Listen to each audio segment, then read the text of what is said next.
Pangulo, pagdating po sa pag-repeal ng oil deregulation law, open ang Pangulo. Kaya lang siyempre dapat ipakita muna nila sa Pangulo, ano ba itong mga provisions na ilalagay nila, possible ba to, feasible ba to, so hindi ba ito rin maaapektuhan yung ibang stakeholders na baka hindi maging maganda yung effect. So dapat pag-aralan, mabuti, ibigay yung mga maaaring bill, yung versions nila.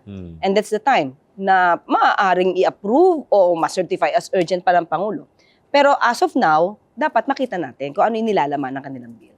And Yusek, pagdating naman dun sa mga mungkay ukol sa mga tax issues, whether ito yung wealth tax, excise tax removal, or even VAT, no?